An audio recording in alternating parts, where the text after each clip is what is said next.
বিয়ের পরে মেয়েরা বাপের বাড়ি থেকে শ্বশুর বাড়ি যখন আসে তখন যদি বাপের বাড়িতে ভোটার কার্ড থাকে সেই ভোটার কার্ডটা শ্বশুর বাড়িতে পরিবর্তন করতে হবে, পদবি পাল্টাতে হবে, মানে অনেক কিছু ব্যাপার, একটা মাথা ব্যথার ব্যাপার। তো বন্ধুরা এটা জানার জন্য পুরো ভিডিওটা মন দিয়ে দেখুন। নতুন হলে অবশ্যই চ্যানেলটা সাবস্ক্রাইব করে বেল আইকনটা প্রেস করে রাখবেন।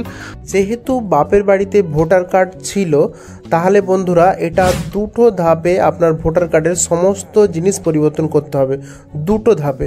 প্রথম ধাপে যখন চেঞ্জ করবেন তখন শুধু আপনার বুথটা পাল্টাবে এবং ঠিকানাটা পাল্টাবে, দুটো জিনিস পাল্টাবে, বুথটা পাল্টাবে আর ঠিকানাটা, আর কিছুই পাল্টাবে না। ঠিক প্রথম ধাপের আবেদনটা হওয়ার ঠিক 1 মাস পর, অনেক সময় 1.5 মাসও লেগে যায়, 1 থেকে 1.5 মাস পরে সেকেন্ড আবেদনটা করতে হবে, মানে সেকেন্ড ধাপটা যখন করবেন তখন আপনার পদবিটা পাল্টানো যাবে, তারপর রিলেশনের যে ধরনটা আছে সেটা পাল্টানো যাবে।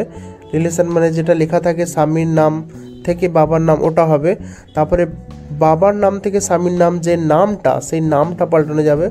4 নম্বরে আপনার ফটো পাল্টানো যাবে। 5 নম্বরে জন্ম তারিখ যদি ভুল থাকে সেটাও ঠিক করা যাবে। 6 নম্বর হচ্ছে মোবাইল নাম্বার পাল্টানো যাবে। 7 নম্বর আছে প্রথম ধাপে যদি আপনার ঠিকানাটা কিছু ভুল লিখে থাকো তো সেটাও পাল্টানো যাবে। তো বন্ধুরা এখানে 7টা 8টা জিনিস দ্বিতীয় ধাপে পাল্টানো যায়, এইভাবে দ্বিতীয় ধাপ করতে হবে। তো বন্ধুরা এটা আপনাদেরকে আমি করে দেখাচ্ছি কিভাবে আপনাদেরকে দুটো ধাপ করতে হবে।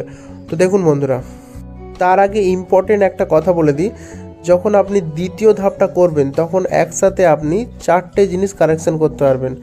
যেমন আমার যেটা মনে হচ্ছে প্রথম 4টে মেন যেটা দরকার সেটা হচ্ছে পদবি পাল্টাতে হবে, রিলেশনের ধরনটা পাল্টাতে হবে, বাবার জায়গায় স্বামীর নামটা লিখতে হবে, দিয়ে ফটো পাল্টাতে হবে। এটা হচ্ছে মেন দরকার। মোবাইল নাম্বারটা যদি যোগ করার ইচ্ছা হয় তো সেটা যখন ভোটার কার্ড ডাউনলোড করবে তখন সেকেন্ডের মধ্যে সেটা যোগ করা যায়। তো সেটা এই 4টে যখন কারেকশন হবে তখন মোবাইল নাম্বারটা না যোগ করাই ভালো। প্রথম ধাপটা ফিল আপ করতে গেলে কারেকশান 8 নম্বর ফর্মে ক্লিক করতে হবে।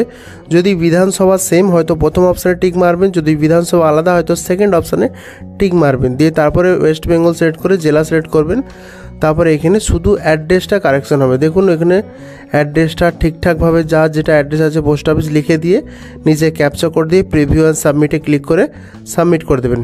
কিছুদিন পরে চেক করে দেখতে হবে যে সবুজ কালারের যে অপশানটা আছে সেটা দেখবেন যখন 4খানা হয়ে গেছে এক্সেপ্ট প্রথম ধাপ হওয়ার 1 মাস পরে আবার আপনাকে কারেকশন অপশানে ক্লিক করতে হবে, দিয়ে ভোটার কার্ড নাম্বার দিয়ে আপনার ডিটেলসটা দেখাবে যে বিধানসভাটা পাল্টে গেছে, দিয়ে ওকে মেরে আপনাকে কারেকশন অপশানে ক্লিক করতে হবে, দিয়ে ওকে মারতে হবে। দিয়ে এখানে দেখুন অপশান আছে কি কি কারেকশন করবে। আপনাকে যেটা বললাম নিজের নাম, রিলেশন টাইপ, হাজব্যান্ডের নাম দিয়ে ফটো, এইসব কারেকশানটা আগে করবেন, দিয়ে সব ঠিকঠাকভাবে ভালো করে দেখে লিখে দেবেন। আর আপনার কাছে যদি ডকুমেন্ট না থাকে তো পঞ্চায়েত হলে পঞ্চায়েত সার্টিফিকেট, পৌরসভা হলে পৌরসভা সার্টিফিকেটটা এখানে অ্যানি আদার ডকুমেন্ট সিলেক্ট করে সেটা আপলোড করতে হবে। ক্যাপচা কোডটা লিখে প্রিভিউ অ্যান্ড সাবমিটে ক্লিক করতে হবে। তারপরে আপনারা আবার ট্র্যাক করে চেক করে দেখবেন যে আপনার 4খানা সবুজ যদি হয়ে যায় তো আপনার অ্যাকসেপ্টেড হয়ে যাবে, তার মানে আপনি এবার ডাউনলোড করতে পারবেন। তারপরে আপনারা এপিক ডাউনলোড অপশানে ক্লিক করে আপনারা ইজিলি ভোটার কার্ড ডাউনলোড করে সেটা প্রিন্ট আউট করে ল্যামিনেশন করে ভোটার কার্ড হিসেবে সেটাকে আপনি আধার কার্ড সংশোধনে কাজ করতে পারবেন আর আপনার আধার কার্ড ইজিলি কারেকশন করতে পারবেন।